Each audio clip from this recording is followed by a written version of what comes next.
Welcome to Higher Intelligence, smart takes on AI for the next generation campus. I'm your host, JC Bonilla, EdTech executive, data scientist, and educator. Every episode, we break down what's really happening and matters at the intersection of AI and higher education. No hype, no fear, just a signal. Today, I'm tackling what's probably the most consequential idea I've encountered in years. It's not a product launch. It's not technical per se. It's not a benchmark of a model. It's actually a thesis. One that, if half right, could change how every institution in higher education thinks about itself, delivers education, and works with all of us. It is called intelligence displacement, and I have the perfect guest to wrestle it with me. Welcome back, Paul Russo, friend, colleague, PhD candidate with me along many years ago, but today, Vice Provost and Dean of the Katz School of Science and Health at Yeshiva University. Paul, welcome back to Higher Intelligence. How are you doing today? Hey, JC, good to see you. Good to see everyone out there. Thanks for having me. This is an important conversation.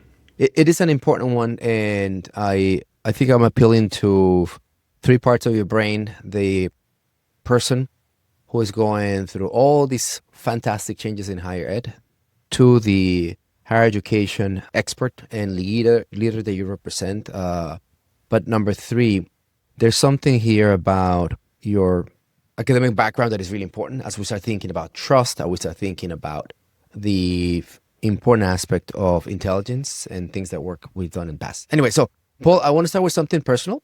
A paper that we've both read and I share with you is called this Trinity Research paper, 48 pages on what they're calling the 2028 Global Intelligence Crisis.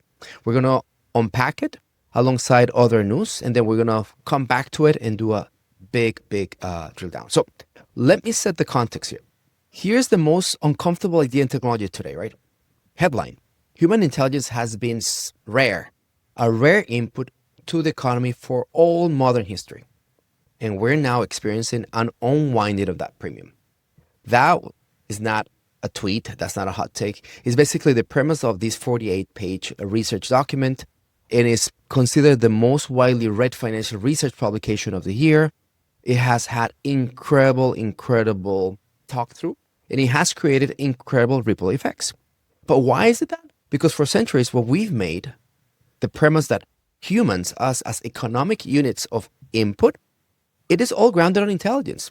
Our ability of humans to analyze, decide, create, persuade, coordinate, that was made us unique.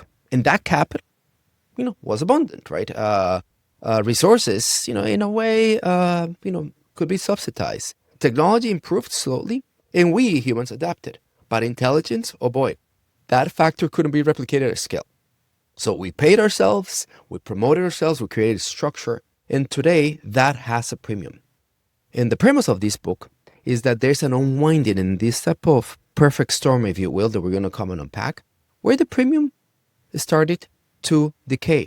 And machine intelligence, now competent and rapidly evolving, became the substitute for that intelligence. In other words, every institution that built, AI and deploy agents, whether financial institutions or labor markets or educational services, they start seeing how AI takes on this rare intelligence, replacing the human output and creating financial collapse.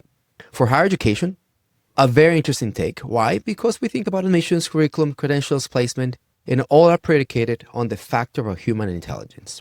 We admit on human intelligence.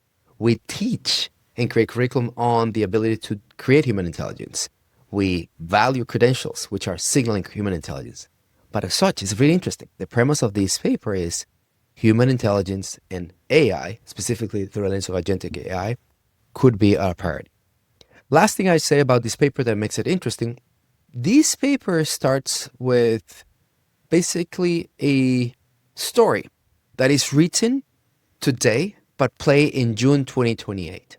The paper is a scenario that basically showcases a really uncomfortable scenario 2 years from now, where white-collar unemployment has spiked, SaaS companies, software providers, have collapsed.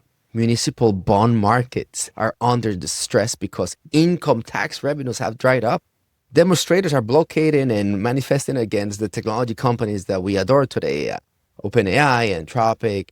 And Washington is gridlocked with policy acts called the Transition Economy Act and the Share AI Prosperity. And the gut punch, to finalize my intro to this paper, it's summarized here. You're not reading this in June 2028. You actually read it in February 28. The S&P is nearly all-time highs. The negative feedback loops have not begun. The canary is still alive. So Paul, fascinating paper. Everyone who reads it, they take out an interesting take of, oh my gosh, what is this? So you read the paper. What's your gut reaction? Not the academic one, the real one, going to your first persona. How did you find yourself reacting to this paper? Nodding, pushing back? Talk to me. So, look, there's clearly a disruption in the making, happening, looking forward. The timeline, I'm not sure I agree, right? You know, in my mind, I think S-curves, not step function. It was a little steppy function. Yeah, I agree. Right. So I don't know, and I don't know what the slope of the S will be for disruption, right? But it's unique, and these are unique challenges, right? Because what we're really talking about is the disruption or the displacement of not just human work, not replacing assembly lines with robots, or not outsourcing certain human functions to lower cost economies where you could still compete on certain things, and it was a matter of just price differential, which you could make up on. What you're saying is the kind of stuff many of us do for a living all day long. If you remember that book, Thinking for a Living, right? You're saying, well, we can replace that. And that is scary. That is honestly scary. And some of it is definitely happening and more is going to happen. However, I'm not 100% sure it'll happen at the scope where it is, but there will be jobs displaced. And it is impacting how we work at university, and what our product looks like. We are in the deep throes of thinking, what should we be teaching? We're going to have the opportunity to come back to this paper. It's literally the piece that center our conversation today. I'd like to tap on two things that you mentioned, the S-curve versus the step function that makes these accelerated timelines is where all commentary right now is leading towards to. The compute, and in a way, although we've seen technology go super fast, there's some limitations for these AGI, general intelligence, to be attained. One second thing, it's the perfect, connected to timelines, is the perfect storm, right?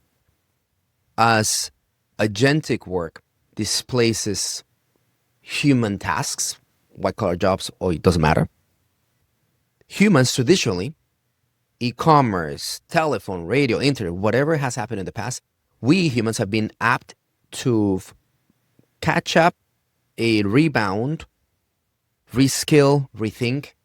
But in this scenario that it was painted, it happened so fast that the humans, we didn't have a chance against this version of AI. So it's a really interesting concept of what ifs, and I'll leave you with this so you can start thinking about it. If half of it takes place, there's a really important shift that we have been hinting about. What is a scarcity? What is a skill? And how do we start preparing towards that? So now let's do a shift, because this paper is not fully theoretical. Some of the headlines that we're starting to see this week hint at a life prediction, or directionally it starts to show that this is happening, but again, is the timeline. And the headline that I want to bring up, story number 2, is that this February 26, it was labeled Black February for enterprise software. Enterprise software, in this case SaaS, companies like mine, Element, and many other gigantic companies. Salesforce is down 28%, Atlassian 35%, SAP down 15%, ServiceNow dropping 11 points in a single trading session. And the reason why this happened, it was a mechanism called seat compression. In the news, what we kind of figure out is a company starts to see that the pricing model that we use in SaaS, software enterprise, or software as a service, is licenses. So if I needed to buy 500 customer support seats, now I'm only buying 50. What happened to the remaining 450? Agentic work and AI is taking all this low-hanging fruit, automating workflows, allowing companies to have this productivity gain. So one AI agent performing the administrative workload of 10 or 15 million employees. That is happening today, specifically in some of these sectors. So the fundamental assumption of the SaaS area is that software needs human operators, and that is quietly collapsing. Hence, the reactions to markets. What does that mean for our listeners in terms of student information systems or learning management systems, or the things that we do, for instance, as CRMs or financial aid platforms? All of these are seed-based SaaS products. Paul, you probably have some of these in your tech stack, right? The question is not whether AI agents will compress the seats in the enterprise softwares. The question is whether your institution is driving that compression or whether the vendor that you're using will do it for you. Because the real savings are real. The real savings are real. Let me repeat that. And the disruption at the operation model is also real. So, Paul, interesting news from Dean and Vice Provost Dr. Russo. The CAT school runs on enterprise software, I'm pretty sure, right? Are you here in seat compression? Is the idea that AI agents replacing human users or tools, is that really happening in your hallways, or is that a distant conversation for you?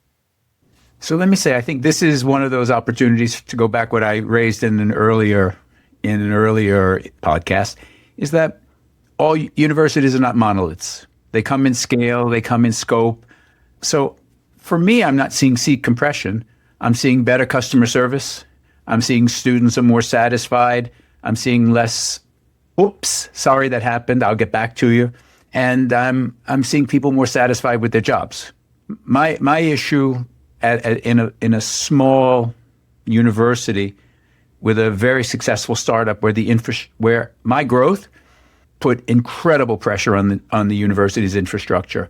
What I'm seeing is relief on a lot of people's part. Now, my goal is not to replace people, but it is to give better service and to make people's jobs better. Where is this going to come in at? I think it's going to be over time when you start to think about large universities with large central operations that can think across systems. First place I would look where this kind of disruption might happen. More wealthy universities who have the capacity to make these strategic shifts will be the next place, right? But for now, products like this are, a relief for us. Really, it's serious. But I understand it's an angst in how I'm retooling curriculum to make sure my students are bulletproof.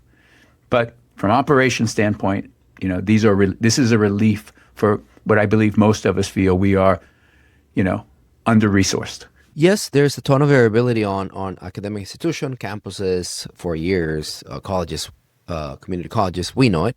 But there's something that you mentioned that I'm seeing across our portfolio element with 400 plus 400 schools, 1,000 schools. I wish, and it's that the recruiter, the advisor, today they're doing more their job.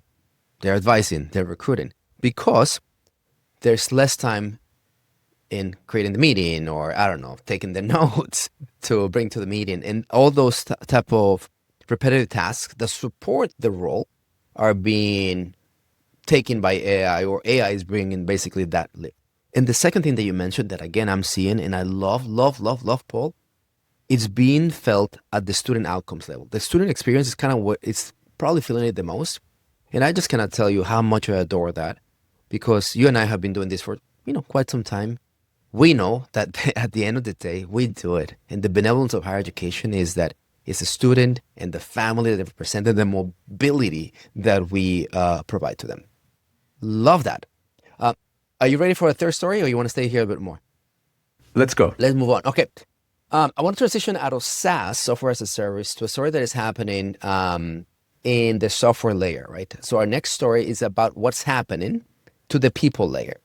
Mustafa Suleyman, probably one of the most incredible AI executives today. Mustafa Suleyman is the chief AI officer at Microsoft, the largest, or most valuable company in the world at the moment. Co-founded DeepMind. He built Inflection. Like, we're talking about probably if there's 5 people in the world who are top AI, he's in one that. Quote, within 18 months, AI will be capable of automating essentially all white-collar work. And end quote. Paul, this is not blue collar. This is not routine tasks. This is white-collar work. It's you and I. Are we, you and I, white-collars? I don't know. In 18 months, he's not describing, this is not a speculative statement, by the way. He's not that type of person, right? He's describing a trajectory that systems that already exist and will scale to create this shift, right? Suleiman, he's a builder. He's not a forecaster. So he also has an incentive to make these claims. But one of the things that I just found with this statement is that it commingles with our Trinity paper that identifies 2027 as the year when AI makes this grab on professional jobs at scale, right? So what if, right? What if Suleiman is right, and what if the paper is right, and what does that mean to us in higher education? If Suleiman is directionally right, a student who starts a 4-year degree today graduates fundamentally different in the job market than the one that exists in right now, right? Who knows what's going to happen in 4 years? No one can predict that. Enrollment counselors, advisors, career service professionals, and faculty all need to be asking, what are we preparing students for? And how does that credential we're offering today still functions as an economic signal of value in the world that we're preparing to be? Paul, so turning to you, my friend, you lead a school actually of science and health. So you have these type of credentials in your curricular guide, but your field STEM is exposed, labeled as one of the most durable. Do you see shifts in faculty talking about this, or students talking about this? Like, what's going to be my life in the next 18 months? What do you think? Is this an overstatement? Or is this actually, I don't know, campus hallway conversations? Let me say, my whole business is based on what's my life, for students, what's my life going to be in the future? That is what we sell, promise and a future, and work hard to do a good job at it, right? So this is always part of that conversation. We're always looking at our curriculum to make sure it's up to date, forward looking. In fact, I think our accreditors require and call it, assessment and continuous improvement. So we're there, we're with you. We're also just curious.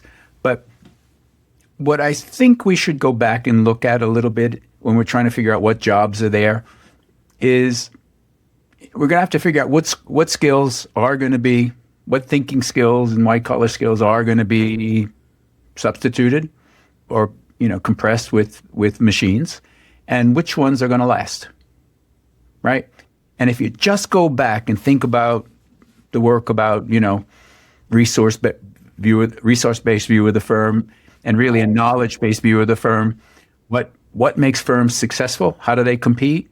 Well, it's based on routines, know-how, specific skills, but the kind of know-how that's most valuable and most harder to repeat is tacit knowledge, and then building network and people skills, right? So if you take that model and you go to the front and you think routines, that's the ones that are at risk. Mechanics, processes, repetitive kinds of things. And then the problem is you'd be a little surprised what's a repetitive thing. Is a literature review repetitive? Kinda, right? Is running a regression repetitive? Kinda. But what the regression told us and the implications, well, that's different. Where the literature review leads us, those are not repetitive. So, but then the idea of what to do with them, being imaginative, creative, solving a problem, finding a problem, solving a problem, those are important skills. So I'm not going to diminish the tech skills and the work that they do. As technologists, they still need to be really good. They just don't have to do it all by hand. The real value will be the things we've always talked about, but even more so. Identifying a problem, solving it, being able to build a solution, and now just much faster. So again, my focus now in all we do in the high tech is more R&D, right? I don't make software developers. Yes, of course. It tracks. There's a philosophical dilemma, right? Of are you paying and spending 4 years with us? Let me remove the graduate student experience to make the conversation simpler, right? You're spending 4 years with us in an academic institution, whether it's Yeshiva, New York University, or I don't know, community college in Alabama, to learn how to think, to learn how to problem solve, or is the philosophy and the ideology that I do certain parts of it and I pass that hot potato evolution to the workplace, and that's where I learn how to think, or how to operate.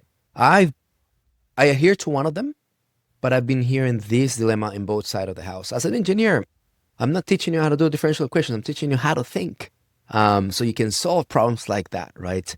Versus know the fundamentals, know it, and the employment will take you into this kind of first layer of, wins and failures and knowing how to be human and critical thinking and whatnot. Where are you at in that journey of the role of education and the credential, which is paid in this case, in doing fundamentally those things you just mentioned that are the hard skills that probably will make us successful in the future? So where are you at in that? So I got past that a long time ago, meaning, the university as a place for learning some knowledge and to think, but I learned the real world on the job. That was gone a long time ago in our thinking and our education model. Google kind of did away with that years ago when in the interview process, if they give you a problem, they don't want you to write pseudocode. They said go in and solve the problem if you want to be hired here. So we adapted a long time ago. But what we have shifted to in everything we do is that people have to solve problems and build. We evaluate much more on what you build than what you can regurgitate, right? We work in teams. Now, this is not a pedagogy discussion. I'm trying to make a point here, is that students, they leave us and they can do things, and they can work with people, and they can solve problems. They are job ready. And so that's good for now. Now, what's going to happen as tools change, the specific jobs that many students would go for, that's going to be different. So, or a little different, or at least for the next number of years, they're going to have to harness a whole new set of tools. It's just different. But they have to leave, and I'm going to make a swap to something else in a minute. They have to leave job ready in our tech stack, in our tech skills. In the same way, when you finish our nursing school, when you finish our PA program, when you finish our rehabilitative medicine, our behavioral health programs, in the same way, you can't leave here without being tested not only on the medicine but the demonstration in a clinic, your people skills, professional skills, and those are all by demonstration. So for us, we do the same thing. We do the same thing on both sides of the house. It's you got to show what you can do before we let you out. Under the lens of AI, right? There's something that it's happening that it's actually seen in our fourth story, where AI in its evolution, it's created an impact on entry-level jobs. So we recently saw computer science enrollment dropping down nationally, right? The field that everyone told students to go into, all of a sudden, we're starting to see 2026, the field that people told students to go to 4 years ago, in 2026, their job outlook, it's poor or fair, right? Worse than COVID, Paul. Half of bachelor's degrees graduates are unemployed. And we thought that these CS graduates, they were supposed to be the winners of AI, right? But somehow it's much lower, to your point, than the pharmacy grads or the criminal justice grads or biology grads, right? This displacement of intelligence is an interesting thesis, right? And the way I'm seeing it today through the lens of AI is that it's having a double whammy, right? On the entry-level jobs that the schools were preparing for, to your point, right? And we kind of generate these things, but all of a sudden, AI is doing the analysis, the coding, the reporting, the customer research. So the young professional doesn't have a chance. We cannot compete with a 24/7, always right type of engine. And it doesn't allow me to kind of do the other half, right? I come in with problem solving skills, with all these wonderful things. What is happening? On the other side, then the prospective students who are watching all their peers struggle, specifically today with the job market, they ask a hard question about the ROI of a 4-year degree or good old institution and whether should they write a check. So do you find, although you already made the transition, and I just wonder how many people speak the way you are, Paul. Many of the deans and leaders that I work with are there with you. Some of them are not. So just wondering what do you make of all these signals, right? How the world of intelligence is changing and no longer. Let me finish with a question, right? Sure, you have assessment, but the assessment, I don't know how often are you assessed? Once a year? At the rate that we're in, the assessment should be placed in every month. This is way, way, way too fast. So are students and families already coming to the hallways at CATS, the school, your school, and asking about the education environment, the value of education? How are you experiencing this through the students and families? Well, sure. I mean, again, students are always asking about how, what's my life going to be like? What opportunities are there for me? And families worry about that as well, right? But I'm agreeing with you that a lot of the entry-level jobs are going to shift, be different, and in fact, they are getting compressed. But what I was saying, and I'm not sure if I did a good job of being clear, I'm not just trying to create problem solving. I'm trying to create problem identifiers, people with imagination, creativity, to find solutions, to find problems that don't exist. And that is my good fortune to be a dean of a graduate school, right? And I think we want the same thing for our undergrad, so I have to be careful how I say it. But the point is, you got to build something to get out of here. You got to build something new, right? That's what my STEM fellowship is. That's what my STEM Fellows program is about. I have to remind me to tell you about the STEM Fellows program. And Hey, Paul, can you tell me about the STEM Fellows program? I'm just joking. Remind me. I have something, just good fortune fell our way again, and I want to share it with everybody. But again, the focus has to be on bigger ideas, things that will remain scarce. And that's something I think we need to clarify.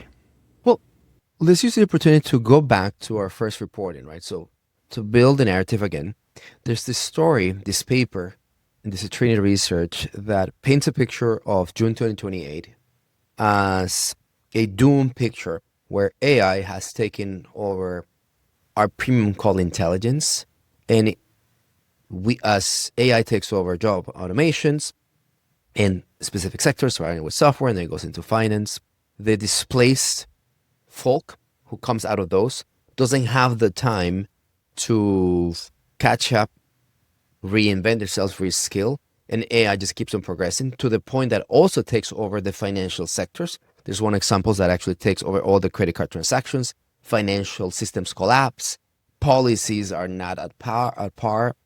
It's just basically global hysteria. So the argument is, and the theory of this paper is that the intelligence premium goes down because AI is now a competent substitute for the things that you just mentioned, that you're training against today. Cognitive work as humans, right? It's saying that it can be creative, problem solving, right? But that's, I guess, the premise of this, right? That are these the categories of human intelligence that you believe will remain genuine and irreplaceable, Paul? So let's have the conversation about where this is going and what we know makes you successful today. And congratulations, my friend, that you already have this program that makes you creative, problem solver. You're really putting out leaders. But the question is that the leadership skill that you just mentioned, these rare traits are changing. So what remain constant? What is irreplaceable? Let's have the conversation about what, I think this is actually happening. Well, let me ask you, what skills do you think remain safe? I like what you said. There's something about critical thinking. There's something about tacit knowledge that is manifested on diagnose problems, understand this is an opportunity, and things of that sort. I think you said it nicely, but that's my summary. On top of that, the agentic framework is bringing today the opportunity for you to think of productivity and time to value very differently. Whatever took 2 weeks, now it could take 5 minutes. That is a very different value proposition. You need to work again. So the skill of time to value is important, which takes me to the other one, which is delegation. You are able to multi-thread, and that way to basically have one project end to end versus 3 or 4 at different stages is also a different skill. Last one, I would argue that is important. There's something about today, it's manifested as AI slop, right? It produces this garbage and you don't know what to do with it. It's too much. I don't like the output. But then the 11th mile of quality of work where AI has done, the 10th miles, that last mile is the other thing. So the aspect of quality and the punch, the positioning remains super. Those are the ones. What do you think? Look, I'm in line with you, and I want to make a distinction. I am saying imagination. I am looking at for problem identification, not problem solving. Problem solving with a framed problem might be mechanical, might be rote. There may be a structured rationale, almost like a literature review, if you will. Problem solving may be the result of a routine. That means the routine exists. But scientific discovery comes from imagination, the identifying of anomalies, things that aren't there. Now, if you're telling me we're at the artificial general intelligence phase where it's not just rationale and reason and processing, but finding what doesn't exist, I say, okay, I'll be with you. But no, I think right now we're not there. I think we're not at that point for agents to find what doesn't exist. But then you've got a lot more stuff. I think it gets more complicated. I think it gets more complicated for agents with judgment, right? Judgment on the ambiguity. It can run a number of routines. We might have a statistical result in a frame. That's fair. But when there's genuine uncertainty, completely undefined conditions where you walk in and you say, uh-oh, now what? Maybe that's a place. And then expertise that bridges physicality and sentiment and human behavior, right? I think that's going to be a next frontier, by the way, after just reasoning, it's emotion. I mean, we're doing great work in sentiment analysis and language, but that'll be the next thing we talk about.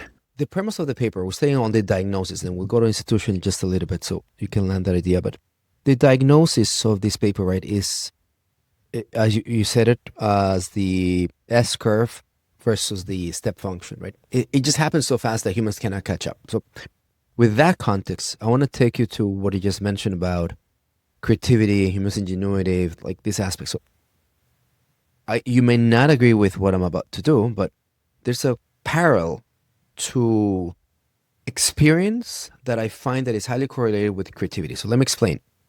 As you become a professional and a manager, a leader, like you spend 10 years in an industry, the subset of problems that you solve get reduced. So it's not that you're creative. It's just that you've seen it before in your gut instinct professional experience, whatever you want to call it, turns on, and I know how to solve that problem because you've seen it before. So problem identification, the aspect of your creativity, it's highly ingrained in experience, AKA machine learning trainable AI at its best.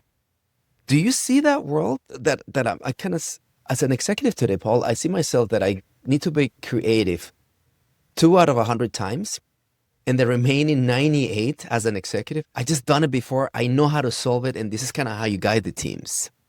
Reactions. I don't know. I don't disagree with you, but I don't think it's that might be the proportions. I'm creative twice out of 100. There are parallels one can get, but I think that the door is open to receive much more creativity.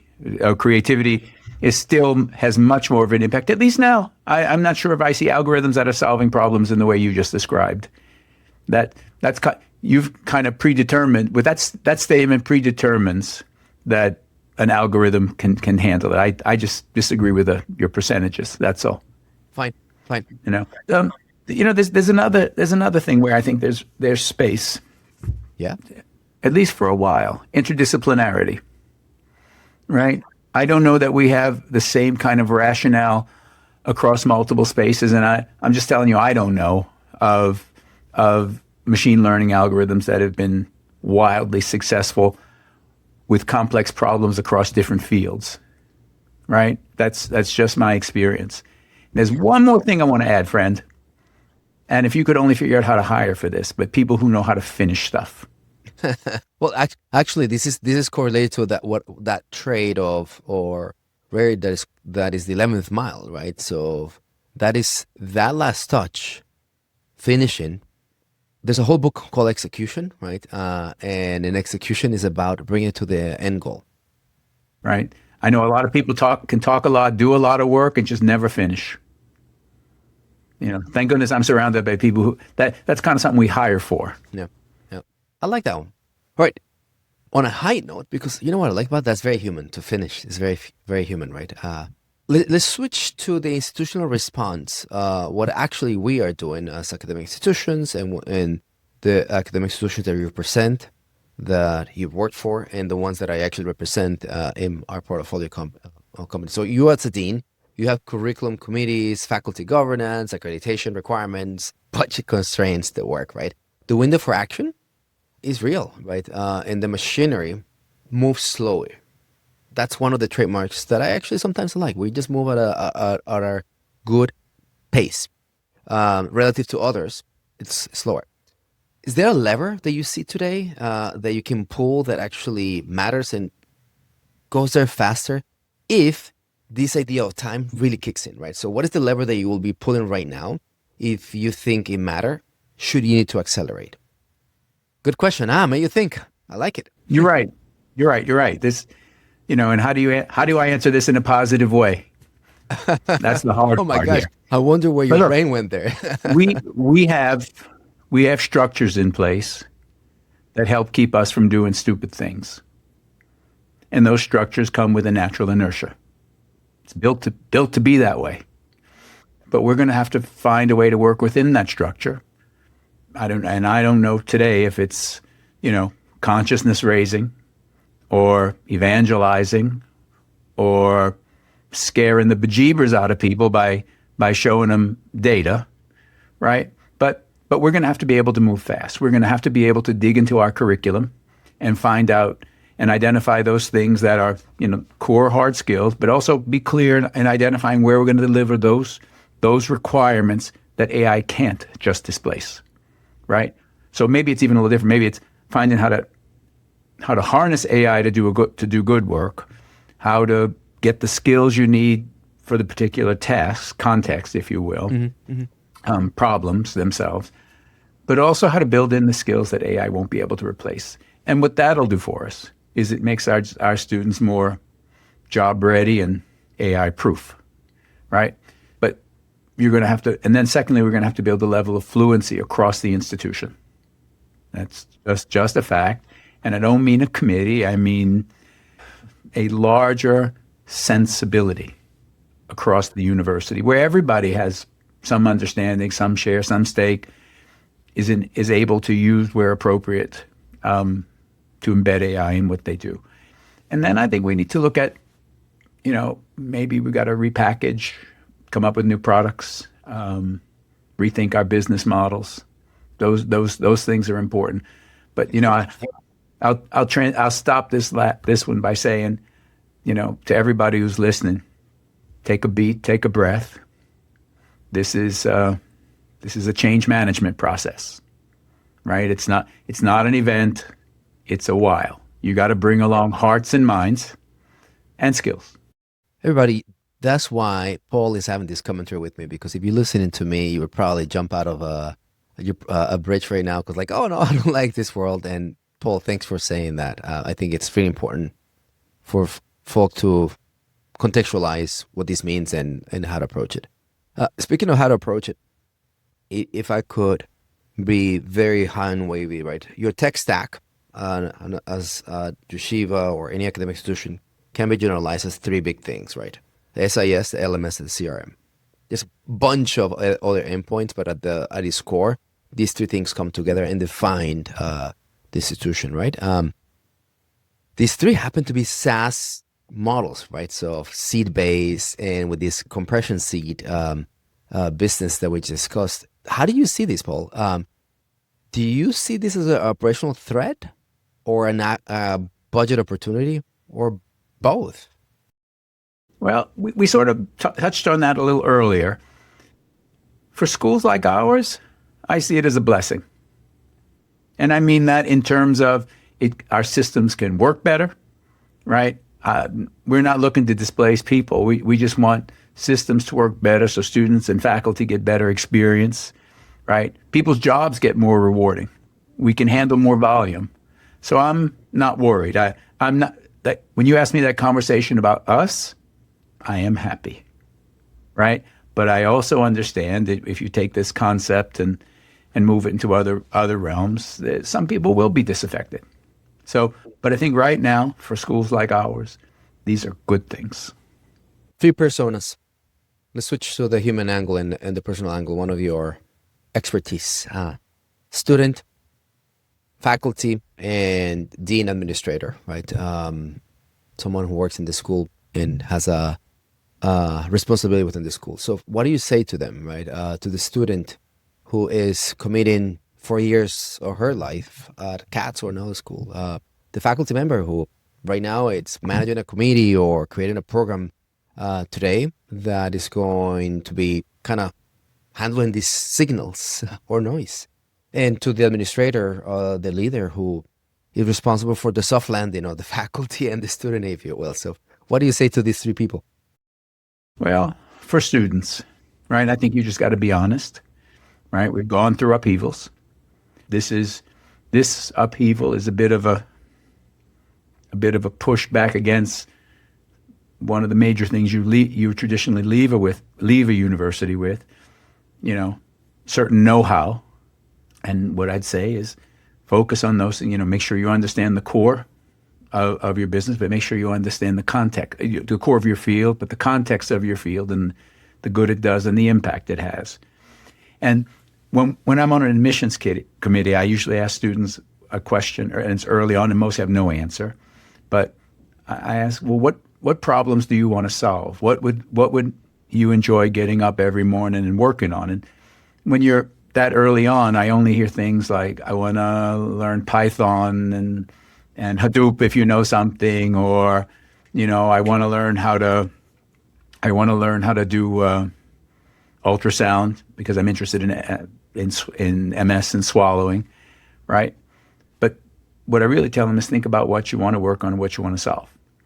And then we try to explain these same concepts and tell students what's going to matter is what you solve and what you build.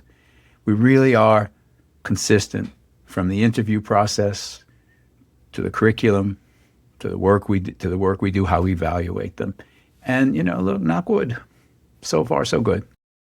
One more question on institutional response, so we can go into the human aspect. And this is a tricky one. I wonder if you can play the fifth if you wanted to, but if with this prognosis, right, that human intelligence will be displaced, if you were to write a job description for someone that you're hiring today, what does it sound like? So we touch on what the students need to do, and you spoke a little bit about finishing jobs, right? That's like the one skill. So can you elaborate on that job description? If you're writing that job description for someone you're going to hire, knowing that intelligent displacement, the era has started, what does it say? Well, that is a great question, and I've sort of already done that not too long ago, and it's outdated. I did it probably 3 months ago, and I think it's a little outdated right now. And that was going to be my question for you, sir. But, okay, so what am I looking for? Clearly, expertise in whatever the area is.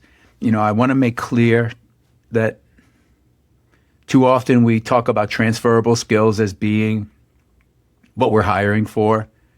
And I do not believe transferable skills alone are the solution for much of anything. I believe core job knowledge, core context, the tools, the tricks, the trade, the people in the people in your field are critical.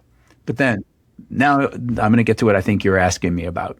So, imagination, problem identification, problem solving skills, intellectual curiosity to figure out what you don't know, the ability to work with others to build a team to get something done, and the ability to communicate, which is part of that, right? So you can be customer facing, team facing, work with your staff, and for goodness sakes, the ability to just get the job done.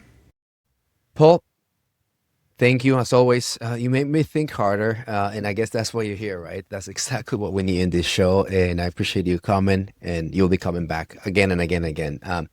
Here's what I want to leave everyone with today. This Trinity paper is not a prediction doom. It's not saying higher education is over.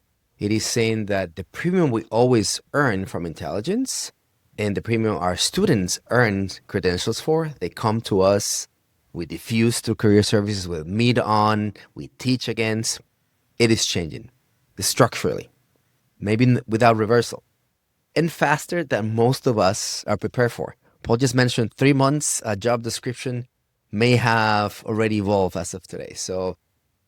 But the canary is still alive, right? So we know that the window of impact, February 2026, right, is not June 2028. So this is not looking into 2 years out. We know also from the compute and the technical requirements, this may not be happening that fast, but it's not a crazy prediction in that sense, right? And whether we wait for this crisis to be realized or not, the point is, what are we doing today, right? So, Paul, before we sign off, anything else from you to end with? And again, thank you so much. I like that last bit. You just asked the question, what are we doing today, right? And I think it's pretty straightforward. This semester, right, we are digging into curriculum. And again, that's part of a continuous process for us, but we have our marching orders from the field. We know the things we have to address. We are having a consciousness raising, because I told you this is the change management process. Faculty are out working. My deans and area directors, they're themselves digging out in the field, with advisory groups and so on, to figure out what it is we need to know, and being futuristic. And then finally, what we're doing today. And I am most proud of this. My thanks to the Katz family. Morty Katz, the person who had the idea and the inspiration for the Katz School, he would always say, the best investment I can do with the good fortune he has had in life, the best investment he could do with his money is to invest in other people and their education. And thanks to the Katz family again, we have a brand new opportunity here at the Katz School. Any one of our degrees, any STEM degree, start to finish, I don't care if it's 10 classes, 12 classes, 15 classes, it doesn't matter. Start to finish is $19,000 for domestic students. $19,000. I want you to sit with that for a minute at a top 100 private institution. $19,000 start to finish. So if it's a 2-year degree, that is less than $10,000 a year for a degree in AI, computer science, analytics, cybersecurity, biotech, media, right? These are the fields that we talked about feeling under pressure, but I push on that and say, we don't, in our education model, I feel like we're relatively safe because of the creativity, the embeddedness of building, being people who can produce an outcome, right? And at that price, I think we're setting up people for a bright future. And again, thanks to the Katz family for supporting that. Thank you, Katz family. Thank you, Paul. And thank you, everybody, for listening to this episode. I'm JC Bonilla. This is Higher Intelligence, Smart Takes on AI for the Next Generation Campus. If this episode changed how you think about one of these assumptions that you love or don't love so much about your institution, share it with us. Share it with someone. Let's hear about it. And we'll see you on our next episode. Thank you, Paul.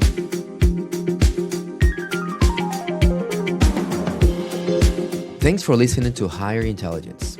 This show is part of the Enrollify network, home to the largest collection of podcasts in higher education. Enrollify is where higher ed goes to grow. You can find more podcasts, webinars, videos, blogs, and more. Visit Enrollify.org and subscribe to get new content sent directly to your inbox. Enrollify is brought to you by Element 451, the AI agent platform for higher education. Learn more at element451.com.